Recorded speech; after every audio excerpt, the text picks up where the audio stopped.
Estamos en vivo. Muy bien.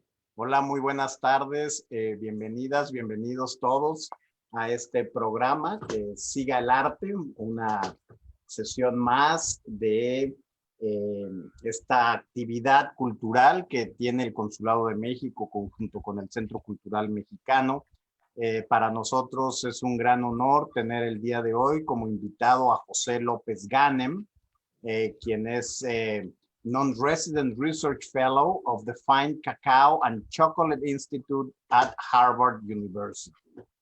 So good afternoon, and my name is Carlos Obrador, Consul of Mexico in Philadelphia. I want to welcome everyone connected to this online session of Art Never Ends. Today's session will be about the history and culture of Mexican cacao and chocolate. We believe this session will be of great interest to all of our viewers, since it is of common knowledge that chocolate is a very desirable dessert, and everyone likes at least one or multiple products that has chocolate as a main ingredient. With this in mind, we decided to include in this session chocolate's main component, which is the cacao. To tell us about the chocolate and the cacao, we are very fortunate to have here with us José López Gánem, as I mentioned, non-resident research fellow of the Fine Cacao and Chocolate Institute at Harvard University. But before we move forward with this session, I would like to also welcome Yvette Compean, the executive director of one of our biggest allies, the Mexican Cultural Center. Thank you very much, Consul Carlos, and thank you everyone that's connecting right now to this online live sessions of Art Never Ends. And I would like to welcome, of course, José López Gánem. He is our special guest today. So thank you, José. And I don't know if you want to say a few words, please go ahead. Thank you so much, Yvette. And I would first of all like to start thanking the audience, taking the invitation on behalf of the Mexican Cultural Institute of our consulate in Philadelphia, specifically to our consul there, Consul Obrador Garrido Cuesta, and to you, Yvette Compean from the Mexican Cultural Institute. It's always a pleasure to share Mexicanos, which is so natural to me because I am a natural Mexican. You can find me in my day job today as the consul has already introduced, at the Fine Cacao and Chocolate Institute, here based in Cambridge, Massachusetts. This is your house, esta es su casa. Perfecto, excelente. Y antes nada más para compartir con ustedes un dato muy curioso, antes de entrar al aire, platicábamos, Ivette, José y yo, sobre el clima. Y le preguntaba yo a José, ¿cómo está el clima por allá por Boston, en Cambridge? Y, ¿qué me contestaste, José? Aquí tenemos un muy buen clima. El día de hoy particularmente está excelente para el chocolate caliente, pero ya hacia la tarde se hace de cold brew. Así que así estamos, con el febrero loco y el marzo trópico. Exacto. Muy bien, gracias por compartirlo. Well, before focusing on today's theme, I wanted to ask you, how does a Mexican like yourself end up in the US working for the Fine Cacao and Chocolate Institute? Is there like any personal story that links you to the chocolate in any way? At least you must love chocolate, right?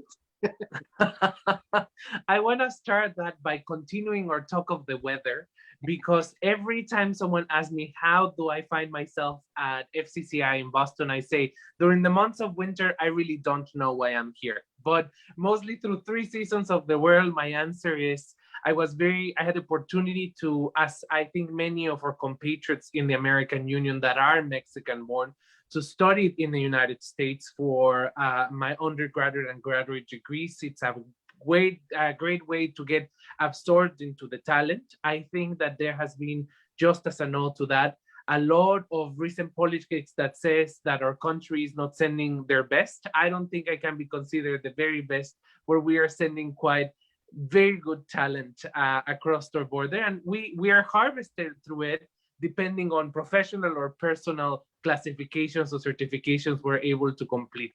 In my very case, it's a professional qualification. The only thing that I could relate personally to chocolate before my career in this field is that I ate it a lot. I like to give some stats before I even start talking about chocolate, which is very similar to what you were saying, Consul. There is 95% of people in the world that love chocolate, and the other 5% is certainly lying. No, it's a good way to balance that equation out as well. And I started my career really in the sensory science field. I was a sensory analyst for quite a while, specifically centered around wine, around sake, a Japanese rice liquor.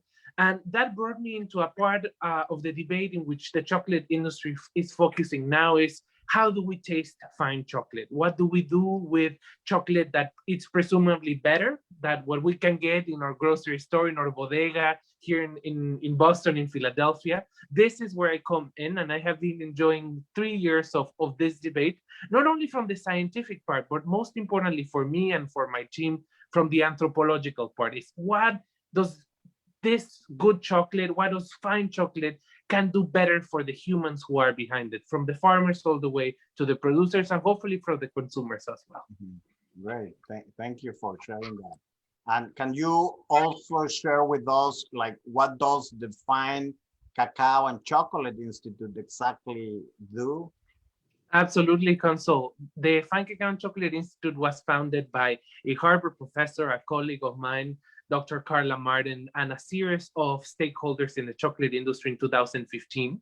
Since its creation, FCCI has had a mission to, one, research. We're a research institute, to educate across the borderline, meaning professionals in the space as well as consumers, and to also divulgate the good news about fine cacao and chocolate. So we are a research institute that has an educational branch, and we are present in every single conversation, at least in the United States, and we are also very global, that tackles specifically the question of fine cacao and fine chocolate. Great. So let's begin with cacao.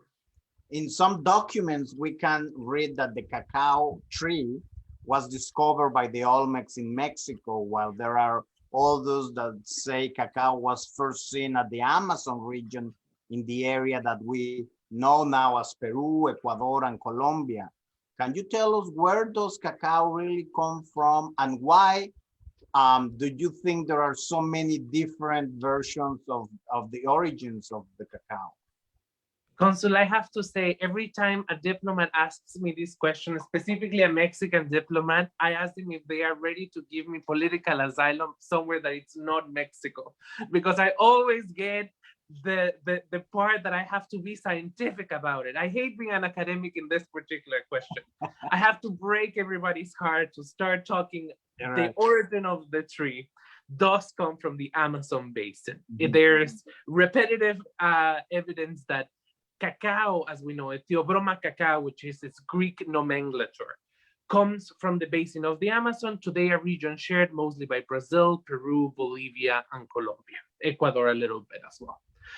The good news for our Mexican connationals in Philadelphia and as well in the national territory is that there's a particular genetic in cacao that can trace its genetic origins to national territory, specifically to our state of Chiapas.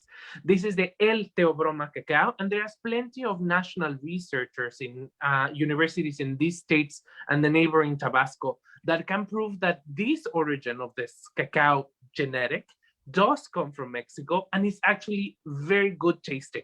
So we not only are proprietors of one genetic, it's actually a great genetic. And a lot of the conversation around fine cacao today centers, among other genetics that we share with Venezuela, with Nicaragua. Mexico does have a foot in the table for great quality cacao in that particular sense, in the origin. Right. Yes. Okay. I wanted to ask you, well, I guess you kind of answered the next question that I had for you, Jose. I was gonna ask you actually that if now that you're saying that cacao really comes, or its origin is from the Amazon area, why is it that every time people talk about cacao or even chocolate, they always look at Mexico as you know, oh, of course it comes from Mexico, when actually its origin is from this region of the Amazon, I think you mentioned. Is there a reason for it? Or is it because of what you just said? Because Tabasco right now is pushing very hard on being like #1 cacao producer? Yvette, this is a great question. And I had the same question when I started researching the topic, because as a Mexican, of course, I felt initially that my duty was to defend Mexico with capa and espada, as we say in Spanish, in terms of its national notion. Interestingly, there is a reason for this, but it is not a reason technically linked to our country. It's a reason linked to the history of history, to the philosophy of how we told stories before. And we have to address a very important thing here, that it's so serious, but I think we can get out of the trauma very quickly, which is the history of chocolate is primarily colonial history. So it was written by the Spaniards as they made their way into Mesoamerica, and from Mesoamerica launched further expeditions to South America. I like to explain it in the following way. Let's pretend one day we are able to go outside ever again and visit our favorite bar.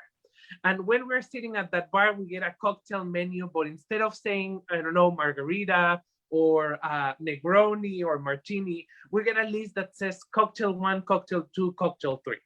This is basically how the story of chocolate starts. When Cortés encounters Moctezuma in Tenochtitlan, today Mexico City, he is, among other things, presented with this very important beverage, the chocolate, which had, of course, its ritual, and of course, it has an interesting power association.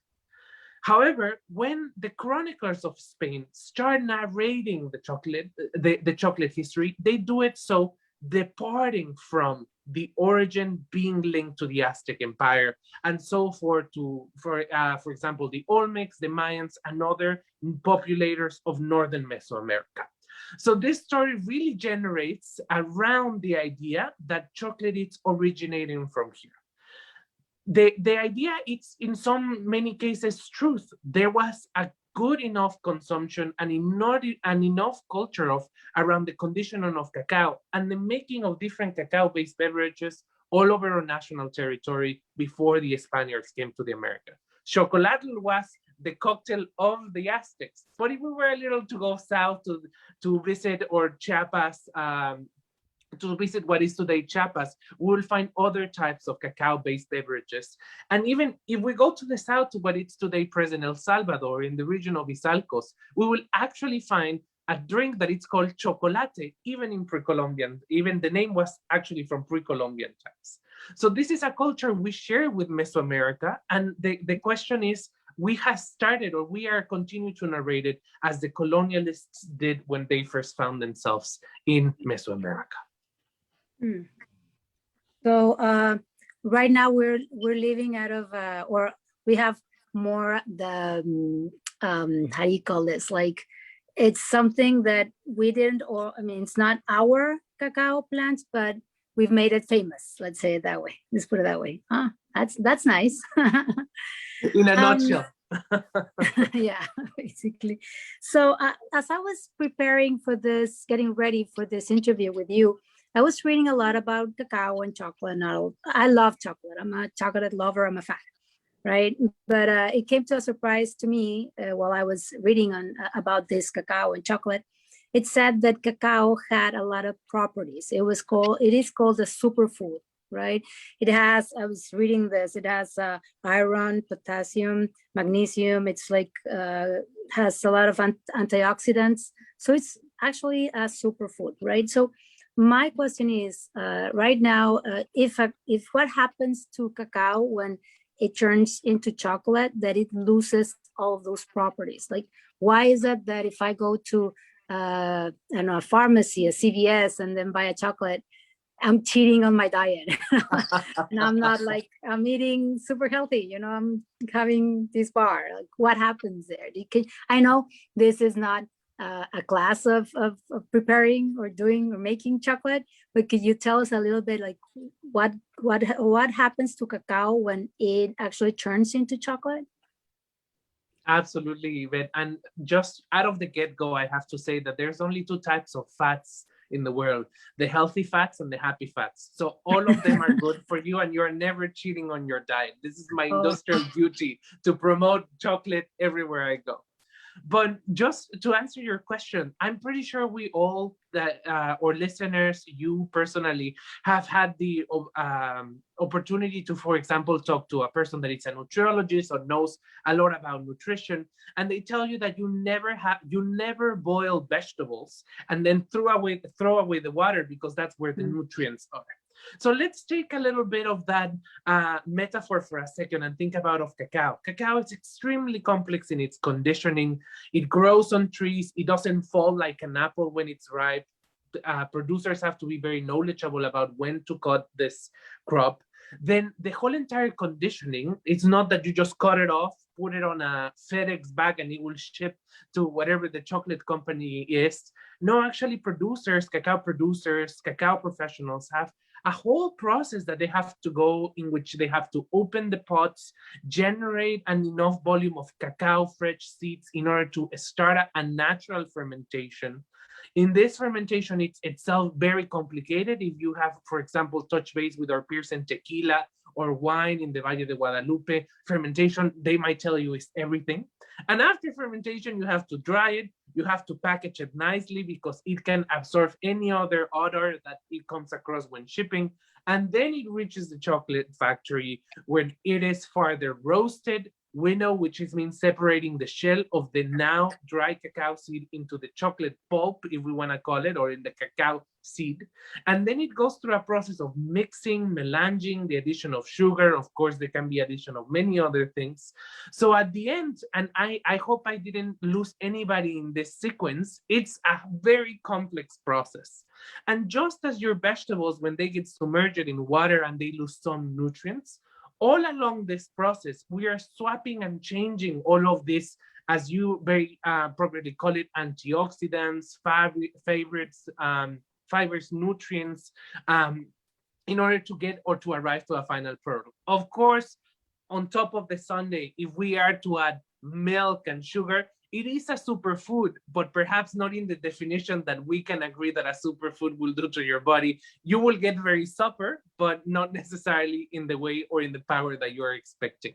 However, in the process of making chocolate, I do have to say, it is not so much of a loss that happens to all these nutrients. However, it's always very advisable, if you're going to consume chocolate for health reasons, try to aim for a high percentage of cacao, because that way you make sure that you're taking care of the things that are in the bar and not exaggerating too much on the fats and of the sugars, things that make things, ingredients that make things delicious, but perhaps not every day.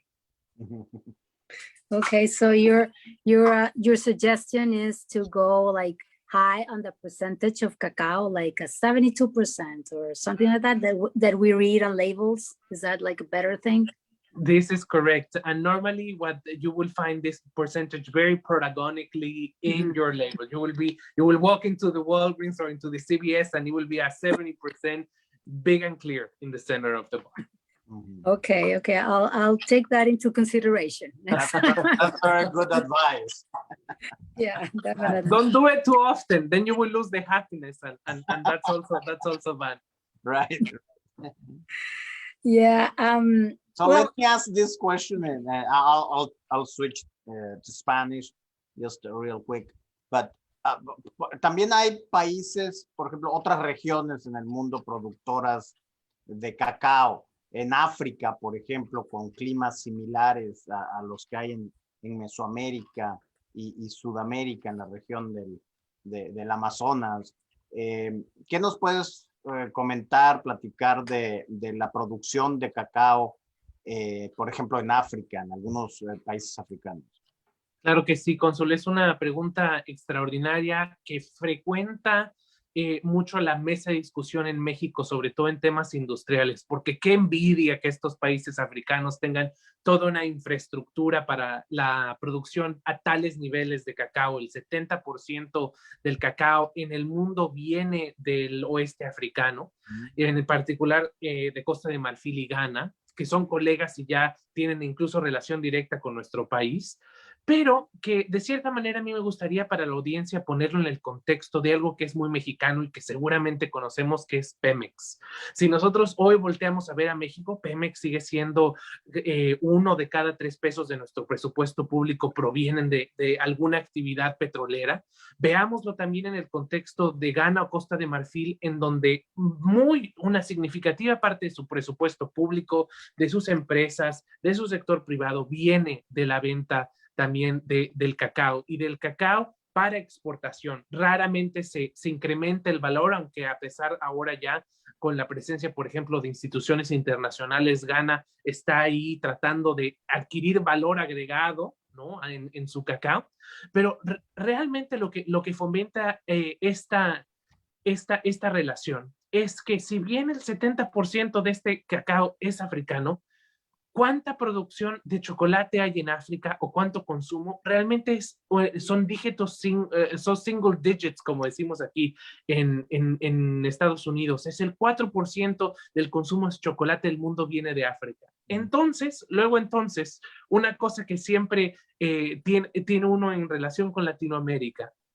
es que en África ellos ven un producto, como seguramente nosotros veremos los barriles de gasolina que se van, salen o llegan a Pemex, pero ahí es justo también un lugar donde también hay un entronque, hay una división importante, porque lo que hace Pemex nos los quedamos nosotros, a veces lo vendemos, pero en la economía africana el cacao es simplemente un commodity que en la bolsa de Nueva York o en la bolsa de Londres se sitúa en una cantidad y sale de un puerto para llegar a Europa y san se acabó y se repite con cotidianidad. En la América Latina, y esto me extiendo, por ejemplo, a las economías que derivan una gran necesidad del cacao, que es Ecuador y Perú, esto tiene también mucho que ver con el consumo local. En México, por ejemplo, y para dar una cifra a nuestros escuchas, nosotros como mexicanos consumimos alrededor de 120 toneladas métricas de cacao al año. Eso, por supuesto, que lo amolda y lo transforma toda nuestra industria en el país. Pero producimos alrededor de 20,000 toneladas métricas. No se necesita ser matemático para saber que nos están faltando 100,000 en algún lado. Y eso, por supuesto, produce una gran necesidad de las industrias de Centroamérica y de las industrias de América del Sur, que suplen mucho de este déficit a nuestro país. Y esa es una de las grandes razones. Hay otra que es la que investiga en particular este instituto de por qué, de ser en México, como lo veníamos platicando a raíz del comienzo de nuestra conversación, por qué de México se pasó a Centroamérica, por qué se fue a América del Sur y cómo acabó el cacao en África. Bueno, esto no tiene que ver mucho con la historia del cacao, más bien con la historia de las fuerzas de trabajo. La África colonial, bajo poderes Ghana, por ejemplo, poder inglés, y Costa de Marfil, poder francés, que eran economías que ya se sustentaban en el siglo XVIII y XIX de un consumo de chocolate regular, encontraron que pagarle a los brasileños o pagarle a los peruanos o a los mexicanos era más caro que hacerlo en sus propias colonias. Y es así como el cacao pasa de Brasil a Sao Tomé, una colonia portuguesa, y de Sao Tomé pasa ya a lo que hoy conocemos como el África Occidental continental. Wow, muy interesante, qué interesante, sin duda. So in recent years, I have seen this trend of new small businesses that are producing good Mexican chocolate in Mexico. And if these companies want to expand and move their product into the US, is there any kind of guide or support that they could search for in the Institute or any other chocolate-related institution like free courses, joining associations? Where could they get advice on how to navigate the US chocolate market, for instance?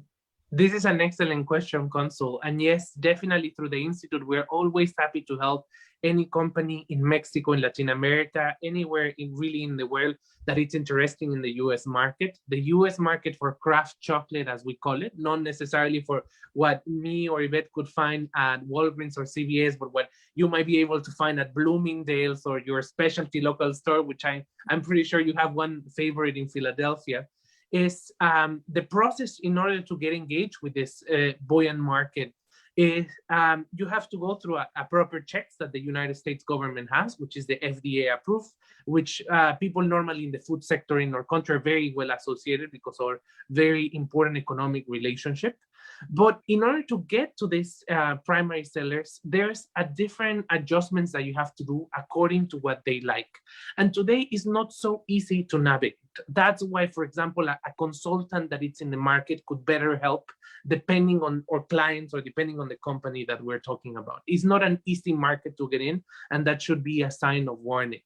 Once that is in, really what I find interesting is I'm finding a lot of chocolate makers in our country, in Mexico, that are rather preferring to go into the Canadian market, rather going to the Japanese market, and or even I find a lot of peers that are going into the Swiss market, where there's of course a lot of competition. They are the primary consumers of chocolate in the world, because they find that the consumer is well more willing to buy the chocolate at a higher price.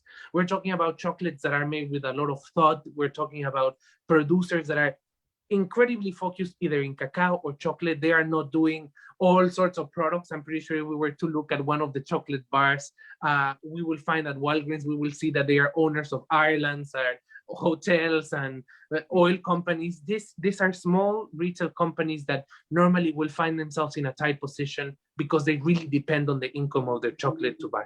So my advice, just to recommend and summarize, is first of all, get a consultant that can very fairly drive you through the process in getting introduced to the US market. These are often available, and they almost have also a very good moral drive, so you don't have to be worried about getting skimmed.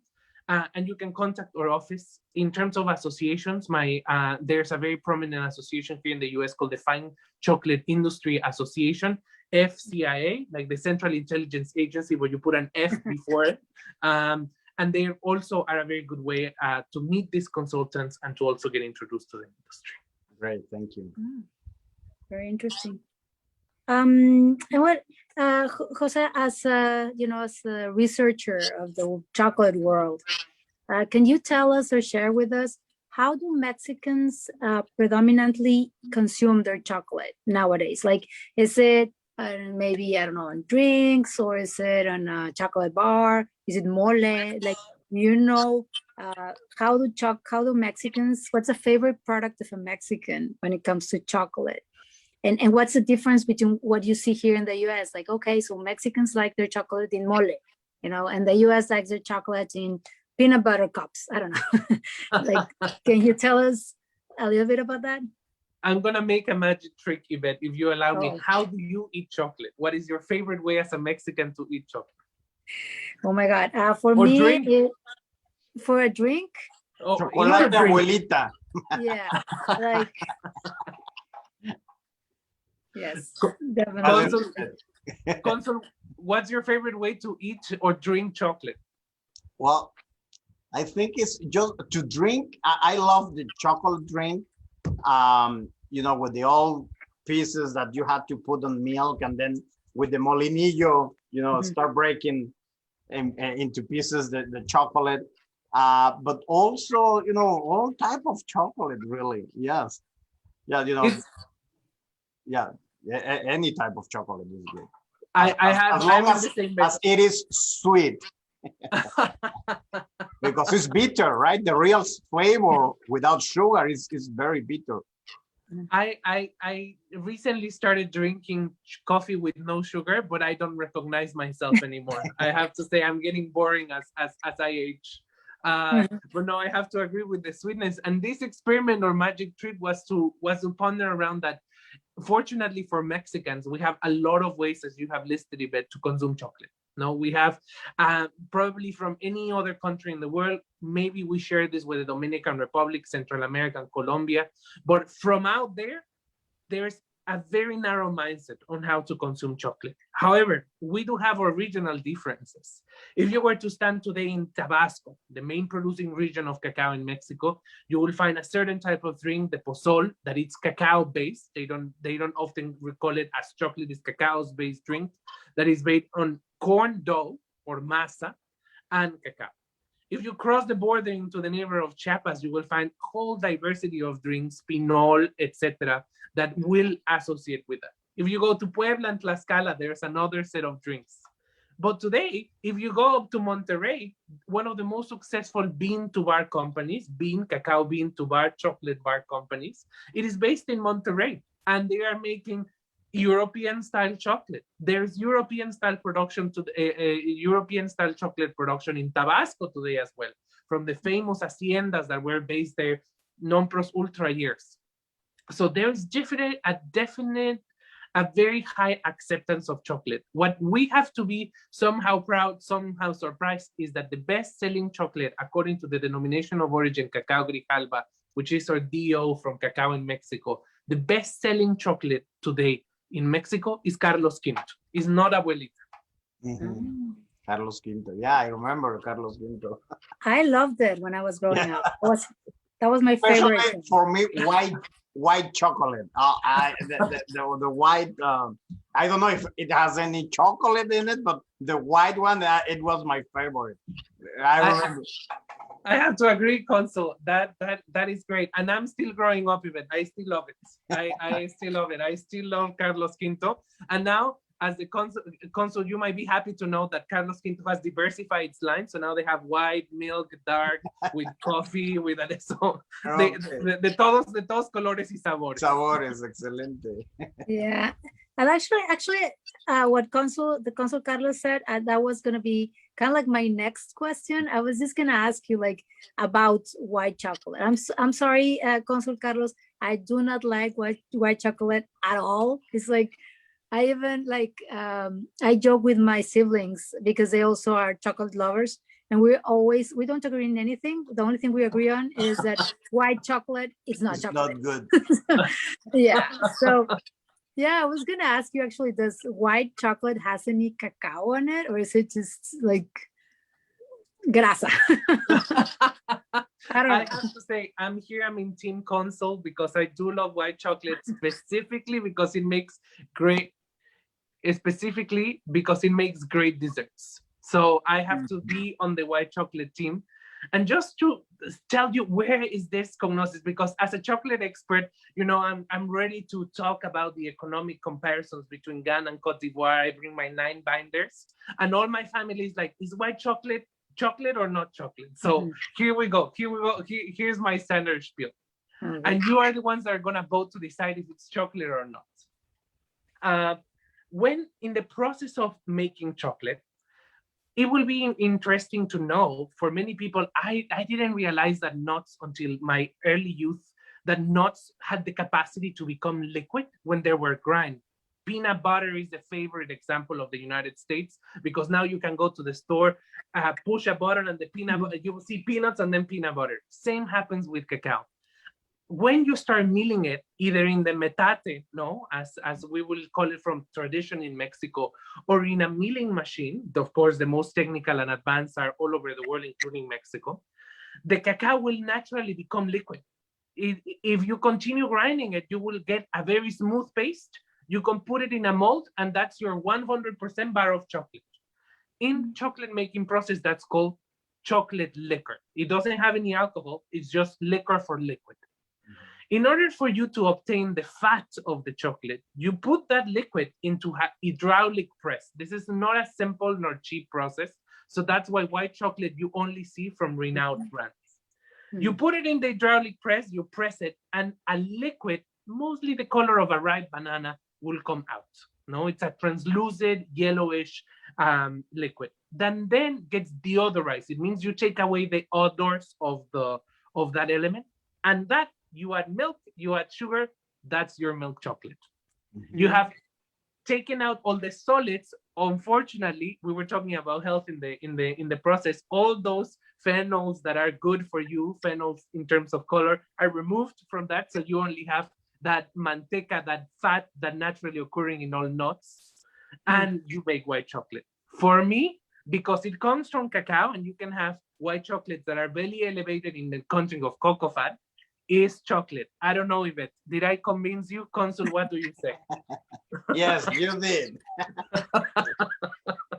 Yeah. But then the color of the most known or most common chocolate, how do they get that color? The brown or black color of the chocolate? It's very interesting. In order for me to do normal chocolate, instead of pressing at the console, I will grab the chocolate liquor that it's fully black, and I will add sugar, and that will be my chocolate. But you're touching a very interesting point. Today, in fine chocolate, it is believed that the best chocolate is made with white cacao beans. There's two colors in cacao when it's natural, when it's fresh, white or ivory, or dark or purple. And Mexico has the white category, has the white type, this original variety that I was talking about in the beginning. So when you open a bar of this chocolate, you might think, oh no, this is milk chocolate, I don't want it. It actually can be a very high percentage, 70, 80%, and have no milk, but because of the color of the cacao, it is naturally lighter in color. Oh, okay. Okay, wow, excellent. So before, I guess we are coming to, our program is coming to an end soon, but before we go, can you please tell us, Jose, if the Fine Cacao and Chocolate Institute is planning any events in the near future that people might be interested in, following? Thank you so much for the invitation to promote the Institute here, Consul. I have to say that because of the pandemic or the conservative nature of our university, we are very careful about how we're going to roll out next year. I can tell you what we have done in the past, because that's exactly what we're hoping to do in the future in terms of our engagement with the public in the eastern seaboard of the United States. We host the New England Chocolate Festival every November. So I want, first of all, to invite you in 2022. If things go well, we're going to have Colombia and Mexico being the guest country. So of course we want Mexican people to come. In 2019, we were very happy because we had the Dominican Republic and the region of Quebec come down here and do sort of things. We had a molinillo maker from the town of Santa Maria Rayon in Estado de Mexico come up here and present at Harvard, present at MIT. So it was an excellent combination of tradition, technique, and scholarly. So that's our first event. For any other engagement that the Institute has now, specifically for people that do want to geek out on chocolate and want to engage the industry in a certain way, I invite you all to periodically visit our social media in any social media platform through @ChocoInstitute or our website www.chocolateinstitute.org. Here you will find all the information. There's a newsletter that you can subscribe. We're so eager to see if there's any people that have been listening to this conversation that want to enjoy and engage us in a further conversation. Great, thank you. Thank you for that, Jose. And well, it was a pleasure having you today as our guest. Thank you for teaching us about chocolate and the cacao. And anything else that you would like to tell our audience? Muchísimas gracias to every single one of you, a cada una de ustedes, a cada uno de ustedes por escucharnos esta tarde. It has been a real pleasure to be invited. Thank you, Consul, for being here. Yvette, thank you so much for your continuous operation. The people behind, I know our consulates, our 50 consulates here in the United States are real heroes of our country. And I appreciate very much the work you do, not only to expand our culture, but mostly to keep us all very safe. So muchas gracias a ustedes. Al contrario, muchas gracias, José. Un placer tenerte. Muchas gracias, Yvette. Y un saludo a todas nuestras amigas, amigos de la audiencia que esperamos hayan disfrutado este programa, y por supuesto queda grabado en nuestras plataformas en redes sociales para que las personas que no lo pudieron ver lo puedan disfrutar en cuanto tengan tiempo. Así que un saludo y buenas tardes. Gracias, hasta luego. Nada más les recuerdo a nuestra audiencia que nos sigan en Facebook. Vamos a tener estas sesiones que sigue el arte 1 o 2 veces al mes. Para que se enteren de cuándo es, por favor, les pedimos que se metan en nuestro Facebook. For everybody out there that wants to follow these kind of sessions, we have Art Never Ends, which is the name of this session. We have it once or twice a month, so please follow us on Facebook. And well, I also want to tell you thank you, Jose. And one last question, what's your favorite chocolate? No, that's not allowed. You're not going to tell us? I have to say, I am in the dark side of the force. My favorite chocolate is milk chocolate. Every time I hit a connoisseur forum, they frown upon me. I have been threatened to be fired from my work many times, but I will say my favorite chocolate is milk chocolate.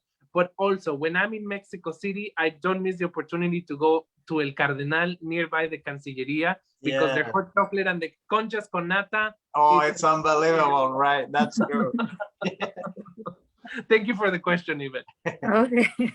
Well, thank you, everybody. Thank you, Consul. Thank you, Jose, once more. Thank you. Goodbye.